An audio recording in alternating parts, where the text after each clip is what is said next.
தெரியாது பாஸ்டர். நான் தெரியாம தான் கேட்கிறேன், எவன் கூட தான் நடக்கிறேன். என்ன மாதிரி போயிடுச்சு பார்த்தீங்களா? ஒரு காலத்துல கற்புக்கு பேர் போனதே தமிழ்நாடு.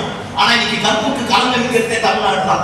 63% மேல டிவோர்ஸ் ஆக கோர்ட்ல கேஸ் இருக்கா. பியூட்டி என்ன தெரியுமா? 63% நம்மளுக்கு தான், கிறிஸ்தவனுக்கு தான். எவ்வளவு ஒரு வெட்கக்கேடு பாரு. நல்ல சபைக்கு போய் நல்லா ஆராதிச்சு பரிசுத்தவங்களை வச்சு கல்யாணம் பண்ணி பரிசுத்த வேதாந்தத்தை சாட்சியா வச்சு தேவ சமூகத்துல கூடி வந்து வாழ முடியும்னு சர்வசாதாரணமா சொல்றாங்க. தப்பு. நான் பேசுறது புரியுதா?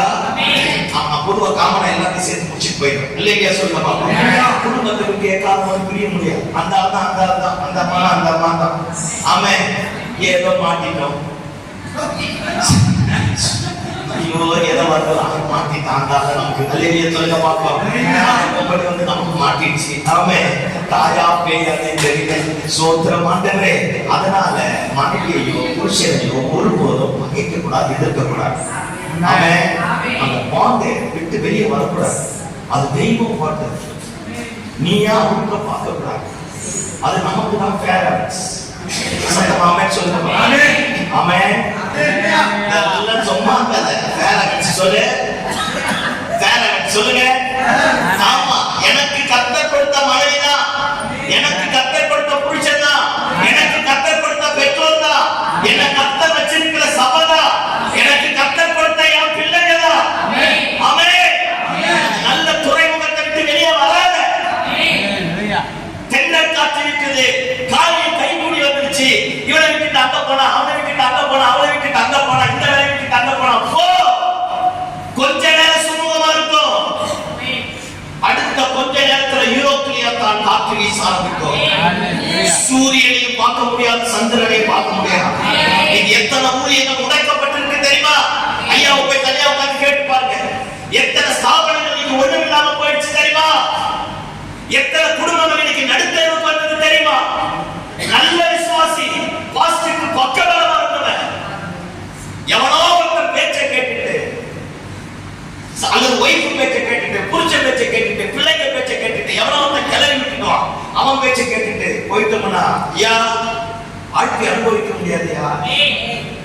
தரிசனம் நம்மளை விட்டு விலகிடும். நான் பேசுறது புரியுதா இல்லையா? யூதாஸ் காரியத்துக்கு நல்லவன் தெரியுமா? அவனை மாதிரி நல்லவன் யாரும் கிடையாது. அவன் ஆண்டவன் தெரிந்து கொண்டான், அழைத்தான், 3 வருஷம் ஊழியம் செஞ்சான்.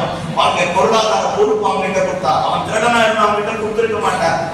அவன் நல்லவன், கணக்குல உத்தரவாதம் பண்றவன், உங்ககிட்ட பொறுப்பை கொடுக்க ஆரம்பித்தான். இந்த பையன் என்ன நினைச்சானா, எல்லாம் நினைப்பாங்க இப்படி நினைச்சானா, இதுதான் ஆக்சுவலா யூதாஸ் காரியத்தை வந்து ஒரு புரட்சிகரமான டீம் வெளியே வந்தவன். அந்த மைண்ட் செட்டப் அப்படியே இருக்குது. என்ன புரட்சி? யூதர்களை எப்படியாவது ரோமர்கள் கிட்ட இருந்து காப்பாற்றணும், யூதர்களை எப்படியாவது ரோமர்கள் கிட்ட இருந்து காப்பாற்றணும். அதுக்காக தான் இயேசு வந்திருக்கிறான்னு தெரியும். இவன் நினைச்சா அவர் கத்தி எடுத்து சண்டை போட்டு மொத்த பேரை கொண்டு போட்டுட்டு ஏதோ ஒரு பெருசா பண்ண போறான்னு நினைச்சா, பார்த்தா அவர் கண்ணீரை துடைக்கிறாரு, மூக்க சிந்துறாரு, செத்தவங்க உயிரோடு எழுப்புறாரு. நம்ம எதிர்பார்த்ததுக்கு ஆப்போசிட்டா மாறிட்டார். சரி, எப்படியாவது அவரை மாத்தலான்னு என்னென்னமோ ட்ரை பண்ணலாம். ராஜாவா மாத்த பண்ணலாம், அப்படி மாத்த பண்ணா, இப்படி மாத்த பண்ணலாம். ஆனா அவரு அசையாத திட அஸ்திபாரமா இருக்கிறார். அல்லேலூயா. எல்லாம் முடிஞ்சதா? கடைசியா 30 வெள்ளிக்காசு வேற பேசிட்டான். என்ன பேசிட்டான்? நான் அவரை காட்டி கொடுக்கிறேன்ட்டான். 30 வெள்ளிக்காசை வாங்கிட்டான், காட்டி கொடுத்துட்டான். ஒரு ஆத்தர் இப்படி எழுதுறார், அவன் இப்படி நினைச்சானா, இப்ப காட்டி கொடுத்துடலாம். அவர்தான் ஒருத்தர் ஒண்ணும் பண்ண முடியல. அவரை ஒருத்தர் ஒண்ணும் பண்ண முடியாது. அவர் செத்து போய் 4 நாட்களாக நாடி போனவனை உயிரோடு எழுப்பினவர், குருடனுடைய கண்களை திறந்தவர், செவிடனை கேட்கபடி செய்தவர், அவர் காற்றையும் கடலையும் அகற்றக்கூடியவர். அவர் ஒருத்தரால் ஒன்றும் பண்ண முடியாது. இன்னைக்கு காட்டி கொடுத்தலாம், நாளைக்கு பிரச்சனை வரும், தலைவர் ஜெயிச்சுவார், அப்புறமா போய் சேர்ந்துக்கலாம். ஆனா புரியாத மாதிரி பாப்பீங்க, இதெல்லாம் நீங்க செய்யாத மாதிரி பாப்பீங்க. இப்போ முடிச்சிடலாம், அப்புறமா போய் சேர்த்துக்கலாம் அப்படின்னு நினைச்சா நைட்டு காட்டி கொடுத்துட்டா. நைட்டோட நைட்டா 7 விதமான கோர்ட்ல ஆர்டர் போய் நிக்க வைக்கிறான். 7 விதமான ஜட்ஜ்மென்ட்க்கு போறான். நைட்டோட நைட்டா எல்லாத்தையும் பேசி முடிச்சுட்டு காலையில தீர்ப்பு ஒரு 11 மணி போல சில்லறைக்காரனுக்கு கொல்லணும். அப்பதான் தப்பு பண்ணிட்டான்னு நினைக்கிறான். ஓடுறான், 30 வெள்ளிக்காசு தூக்கிட்டு ஓடி போய் பிரதான ஆசாரியரை பார்த்து சொல்றான், ஐயோ குற்றமில்லாத ரத்தத்தை நான் காட்டி கொடுத்தேன் என்றான். ஆனா சூப்பரா கலட்டி விட்டான் பாரியா. இவனை காட்டி கொடுப்பதற்கு, பாவத்துல விழ பண்ணுவதற்கு எவன் காரணமா இருந்தானோ இந்த பிரதான ஆசாரியர் சொல்றான், நீயாச்சு ஊப்பாடாச்சு. குடும்பம் பார்த்தீங்களா நம்மளை தப்பு பண்ண வைக்கிறாங்க, சபைக்கு போக வைக்கிறாங்க, நம்ம குடும்பத்தை எவ்வளவு கெடுக்கிறாங்க, நம்ம பிள்ளைகளை எவ்வளவு திசை திருப்புறாங்க. யா அவன் இருந்துருவாயா, அவன் இருந்துருவான். பலியான நம்ம தான் மாறிடுவோம். பிரதான ஆசாரியர் இருந்துட்டான், யூதாஸ் இருந்து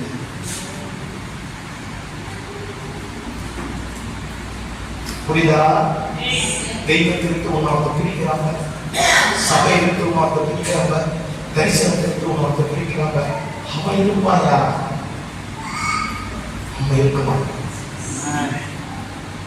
தயவு செஞ்சு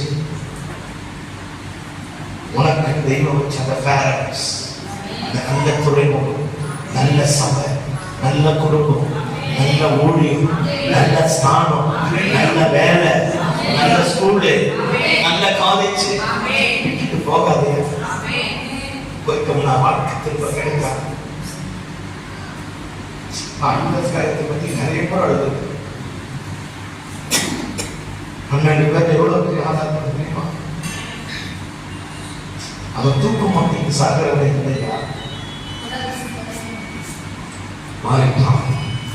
ஆண்டவர் எத்தனை முறை சொல்றாரு, உங்களை ஒருத்தர் நான் காட்டி கொடுக்க போறேன், எனக்கு விரோதமாக புதிகால தூக்கிப்பார், யார் கூட அப்போ சிக்கிறேன்னா என்னை காட்டி கொடுக்கப்படுகிற கையும் அத்தனை முறையும் கேட்டோம். அப்படியே உட்கார்ந்து நம்ம உணர்ந்தாங்க. தெய்வத்தை எப்படி போராடலாம் நினைச்சாங்க, எப்படி ஒப்புரவாக்கலாம் நினைக்கிறீங்க. உன்னை பிரிப்பதற்கு 1000 பேர் கட்சி தருவான், சேர்ப்பதற்கு பரிசுத்த ஆவியானவரை தவிர